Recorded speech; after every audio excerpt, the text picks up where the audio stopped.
ते तुमच्या कानापर्यंत टाकायचं आहे। आपण हे आवाज कमी करायचा आहे। आपण जे आंदोलन 1 तारखेपासून सुरू केलेलं आहे, हे आंदोलन आज बंद करे तो फोन।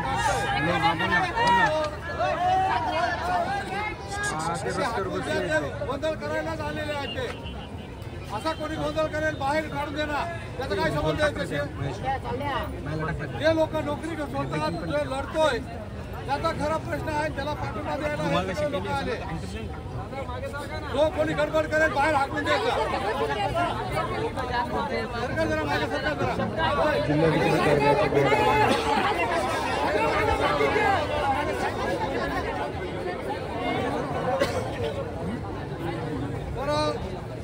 हे जे काही आपण आतापर्यंत 12 तारखेपर्यंत आंदोलन चालू ठेवलेलं आहे, तसा सरकारचा कोणीही असा सक्षम प्रतिनिधी हे आंदोलनाच्या ठिकाणी पण आला नाही। जे शिष्टमंडळ गव्हर्नमेंटकडे गेले, त्या गव्हर्नमेंटच्या आपल्या प्रतिनिधींनी म्हणजे मंत्री असेल, कॅबिनेट असेल, त्यांनी सुद्धा आपल्या आंदोलनातल्या मागण्या चर्चेला घेऊन त्याच्यावरती काहीतरी मार्ग काढला असं झालेलं नाही। झिरवाळ साहेब आंदोलनकर्त्यांना घेऊन गेले होते, परंतु झिरवाळ साहेब उपाध्यक्ष आहेत महाराष्ट्राचे। खरं म्हणजे त्यांची फार मोठी म्हणजे प्रतिष्ठा आहे तिथं, परंतु त्यांना सुद्धा कुठल्या प्रकारचा मान दिला जात नाही। 3-3 तास मुख्यमंत्र्यांच्या समोर उभे राहतात दाराजवळ आणि महाराष्ट्राचा उपाध्यक्ष। आणि म्हणून आपण समजलं पाहिजे की हे आपले लोकप्रतिनिधी आहेत, यांना सुद्धा हे गव्हर्नमेंट कुठली किंमत देत नाही। आणि म्हणून आपल्याला या 21 तारखेपर्यंत ऑगस्टच्या जर सरकारने कुठल्याही प्रकारचं पाऊल उचललं नाही, आपण मुख्यमंत्री आपल्या कलेक्टर साहेबांना सांगितलं, मुख्यमंत्री तुम्ही आता चर्चा करा आणि त्याची वेळ आणि तारीख ही निश्चित करा।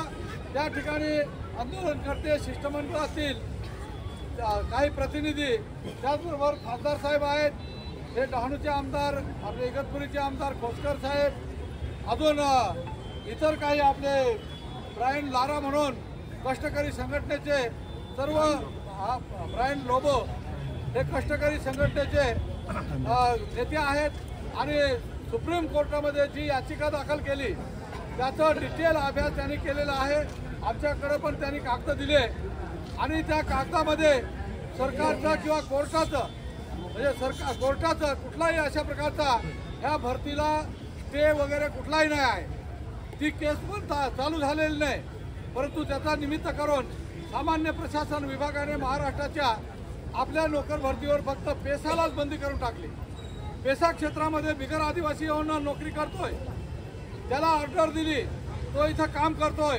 आपली मुलं 1ली ते 8वी पर्यंत 8 वर्गामध्ये मुलं शिकतात, त्याला 2 मास्तर म्हणजे आदिवासीला त्यांनापासूनही लांब ठेवायचं, जे शिकलेले आहेत त्यांना नोकरीपासून लांब ठेवायचं। हा अत्यंत प्लॅनिंग केलेला डाव आहे आणि तो हाणून पाडायचा असेल तर आपण सगळ्यांनी एकत्र आलं पाहिजे। पण आपल्याला वाटतंय की हे कोणीतरी लाल बावटेवाले, काँग्रेसवाले, कोणीतरी शिवसेनेवाले किंवा इतर कोणी आपल्या पक्षाचं नेतृत्व करण्यासाठी करतात, हा भाग नाही आहे। याच्यामध्ये जे मुलं नोकरी मागतात ते बीजेपीचे पण आहेत, ते राष्ट्रवादीचे पण आहेत, ते काँग्रेसचे पण आहेत, ते शिवसेनेचे आहेत। सगळ्याच पक्षाची मुलं हे नोकरी मागणारी मुलं आदिवासींची तिथं बसलेली आहेत। हे काही शिक्का मारून आलेले नाही कुठले। आणि म्हणून सरकारने विचार केला पाहिजे की सार्वजनिक अशा प्रकारची हा लढा आहे। जी मुलं आतापर्यंत पाण्या पावसामध्ये 12 दिवस तिथं तग धरून बसलेले आहेत, त्याचा अंत पाहता कामा नये। हे संबंध आज आपण दाखवून दिलेला आहे सरकारला की ह्या मुलांचा अंत तुम्ही पाहिला तर आम्ही अजून आंदोलन तीव्र करू, सरकारचा कारभार ठप्प करू। 21 तारखेच्या नंतर जर सरकारने काहीच चर्चा केली नाही, याच्यातून मार्ग काढला नाही, तर हे आंदोलन 21 तारखेपासून संबंध पेसा क्षेत्रामध्ये सर्व रस्ते बंद राहतील, सर्व तहसील ऑफिस, BDO ऑफिस, कोणतंही ऑफिस असेल हे पेसा क्षेत्राचे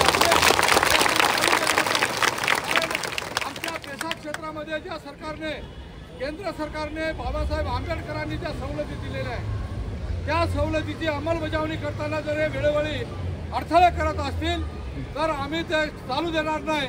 आणि म्हणून हे जे काही ऑफिस आहेत, तहसील ऑफिस कोणासाठी आहे, तिथं व्हिडिओचं ऑफिस कोणासाठी आहे, बेसाक क्षेत्रामध्ये आदिवासींसाठी आहे.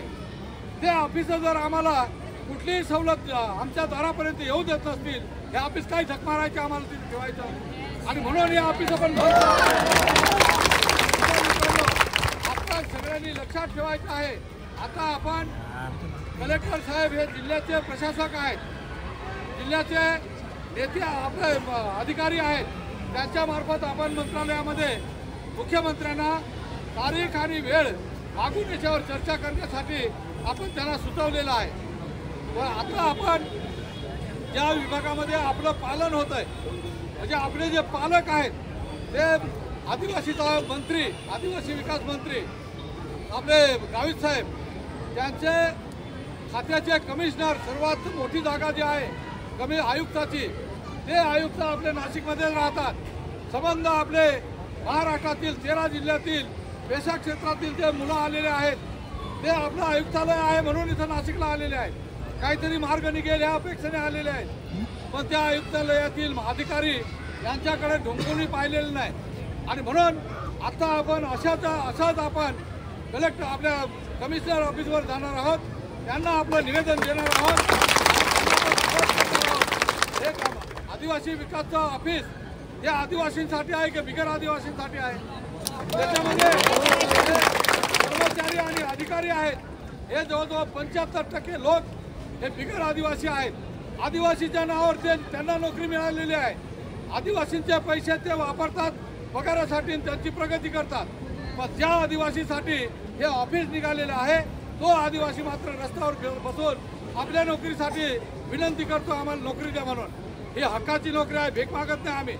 आणि म्हणून सगळ्यांना आपण असं निघून आता कमिशनर ऑफिसला जायचं आहे. मात्र 21 तारखेच्या नंतर तीव्र आंदोलनाची तयारी करायची असेल तर उद्यापासूनच आपल्याला आपल्या आपल्या गावाच्या संबंध आदिवासी बांधवांना सांगावं लागेल, पक्षविरहित ही लढाई होणार आहे. या लढाईमध्ये जो येईल, तो आपला जो विरोध करेल तो आदिवासींचा शत्रू आहे असं समजून त्याला बाहेर काढलं पाहिजे. आपण सगळे उद्यापासून 21 तारखेच्या आंदोलनाची तयारी, ही जय्यत तयारी संबंध महाराष्ट्राच्या 13 जिल्ह्यामध्ये बेसाक क्षेत्रामध्ये आपल्याला करावी लागणार आहे. आणि त्याची चुलक एकदा सरकारला दिसली, हे सरकारच म्हणेल की या बोलायला आम्ही तयार आहोत आता. पण आपण जर भीक मागत बसलो, सरकार तुम्हाला फिरणार, आपले पाठ फिरवून सुद्धा पाहणार नाही. याचा अनुभव तुम्हाला पण आहे आणि त्या आंदोलनकर्त्या आपल्या तरुण मुलांना पण आहे. आणि म्हणून आता आपण कमिशनर साहेबांच्या ऑफिसवरती असंच जायचं आहे. तेव्हा सगळ्यांना माझी विनंती आहे, प्रश्न होता 21 तारखेपर्यंत निर्णय नाही झाला, आपले समस्त आदिवासी आमदार राजीनामा देतील का?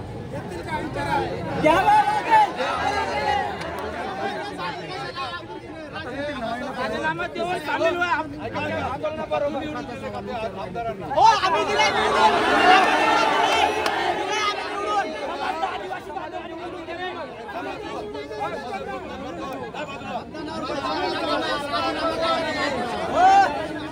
मित्रांनो, ऐकून घ्या. तुम्हाला त्याच्या मागे लागू नका. हे असे जे आहेत, हे जे माणसं आहेत, हे आपल्यामध्ये उचलून देतात, काहीच होत नाही. तुम्हाला एक लक्षात घ्या, तुम्ही सगळे तुम्ही थांबा, आपले शांतता ठेवा. जे लोक निवडणुकीला उभे राहतात, पैसे वाटतो, दारू वाटतो, काय करायचं तो नखरे करून येतोय, तो राजीनामा देणार आहे का? हे आपल्याला येण्याला कळत नाही का? आपल्याला मरेल तरी राजीनामा देणार नाही तो. आपल्याला आपला प्रश्न सोडवायचा आहे. त्यामुळं हे जे काही आमदार निवडून गेलेले आहेत, जो येईल तो आपल्याला पाठिंबा देईल. आहे तर खोतकर साहेब आहे, इकडे निकोले साहेब, जे सज्जन लोक आहेत ते आहेत ना आपल्या बरोबर. खासदार साहेब आहेत आपले. तो येणार नाही तो आपण लोकांनी येणाऱ्या 2 महिन्यानंतर तो हाकलून द्यायचा. 2 महिन्यानंतर हाकलून द्यायचा आहे, त्याची तयारी आपण करा. आता राजीनाम्याची मागणी झाल्या पाहिजे. आणि म्हणून आपण आता आपल्या कमिशनर ऑफिसवरती अशाच प्रकारचे शांततेत जायचं आहे. चला, जय आदिवासी, जय आदिवासी.